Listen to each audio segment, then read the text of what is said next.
वर्तमान matric result फलाफल मोट 600 mark रु मु वर्तमान 566 नंबर रखी 94 शतकड़ा रखी पास करछि।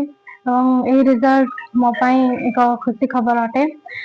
मु आशा करी कि 94 कि 95% आसो। एठी आसवा जो मु निजको गर्व अनुभव करुछि। मार्क आसवाई आम वर्ष तमाम परिश्रम करूँ। स्कूल रे विभिन्न विषय उपरे पढ़ा जाउथला एवं doubt clear class coaching class विभिन्न क्लास होता जो फल आज आम ए स्तर पहुंचु जहाँकि केवल आम शिशु मंदिर गुरुजी गुरुमा द्वारा ही संभव।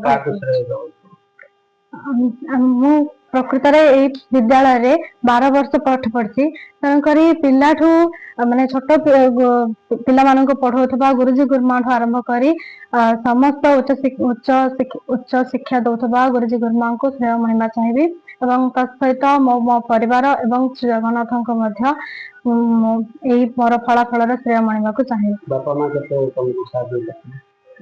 बापा माँ पढ़ा क्षेत्र हो कि अन्य कौन क्षेत्र हो बापा मत मना करना कि कौन क्षेत्र में जावाई तेणुक साहाय्य सहयोग जो ही आज मुझे क्षेत्र में पहुंची पार्टी।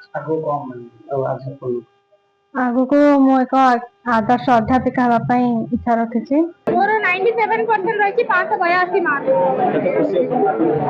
मु बहुत खुशी अच्छी एति आशा थिला एवं एति आसी बहुत खुशी अच्छी। दिन को 6 रु 8 घंटा परिश्रम करने बाद विद्यालय को आसवा विद्यालय कोचिंग व्यवस्था कोचिंग को आसबार सकाल सहित घरे बहुत पाठ पढ़ार सिविल सर्विस लक्ष्य रखी। मोर 600 रु 582 मार्क अर्थात 97% जो मार्क आशा करते से अनुसार मार्क आसी फल बहुत खुशी अच्छी। परिश्रम तो मो परीक्षा जाना दिन को अति कम 7 घंटा पाठ पढ़ुली और या सहित प्रत्येक सप्ताह प्रत्येक सब्जेक्ट पाठ को रिविजन करूँ टेस्ट दूसरी आगु आशा अच्छी गोटे डॉक्टर लोक सेवा करवा।